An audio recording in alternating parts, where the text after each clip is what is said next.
श्रीराम समर्थ. अभिमान न धरता कर्तव्य कर्म करावे. मला कळत नाही असे वाटणे ही परमार्थाची पहिली पायरी आहे. आपण अभिमानाने मला सर्व समजते असे मानून जगात वावरत असतो. खरोखर अभिमानासारखा परमार्थाचा दुसरा मोठा शत्रू नाही. अभिमान हा हरळीसारखा नाश करणारा आहे असे म्हणणे सुद्धा थोडे अपुरेच पडेल, कारण हरळी वाढली तर ती दिसते आणि म्हणून ती उपटून तरी टाकता येते. तशी अभिमानाची गोष्ट नाही.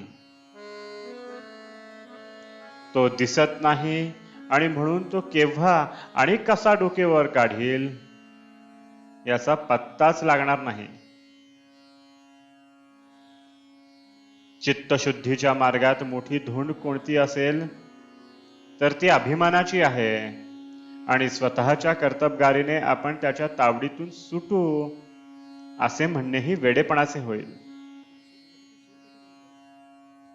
त्याच्या कचाट्यातून सुटण्याचा मार्ग म्हणजे सद्गुरूला अनन्य भावे शरण जाऊन अभिमानाच्या तावडीतून सोडविण्याबद्दल त्याची सतत प्रार्थना करणे हाच होय. चित्तशुद्धी झाली की शेताची मशागत पुरी झाली असे म्हणायला हरकत नाही.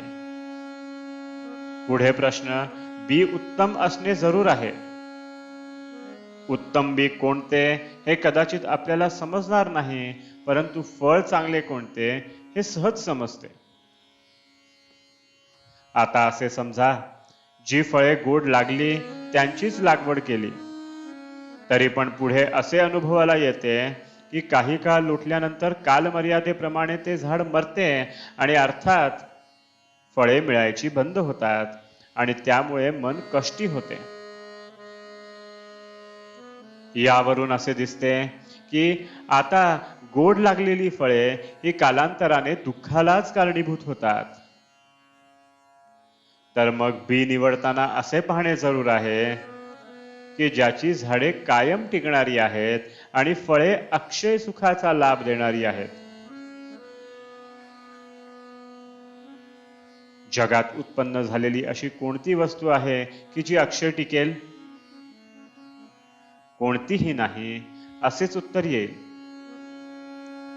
म्हणून विनाशी फळाच्या आशेने केलेले कोणतेही कार्य सुखाला नेत नाही असे म्हणावे लागेल. याकरिताच भगवंताशिवाय दुसऱ्या कोणत्याही फळाची आशा न ठेवता कर्तव्य कर्म करीत राहणे हाच सुखाचा मार्ग आहे, आणि हीच उत्तम बीजाची पेरणी आहे.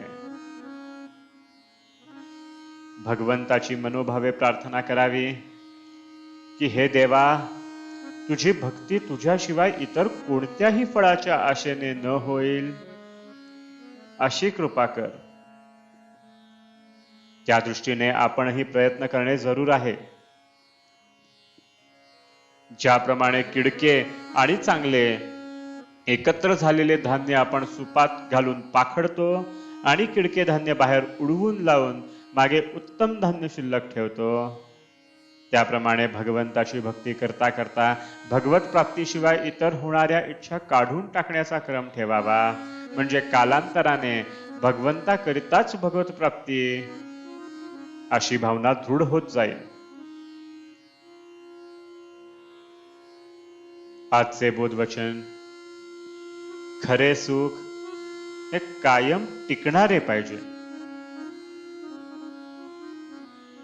जानकी जीवन स्मरण. जय जय राम.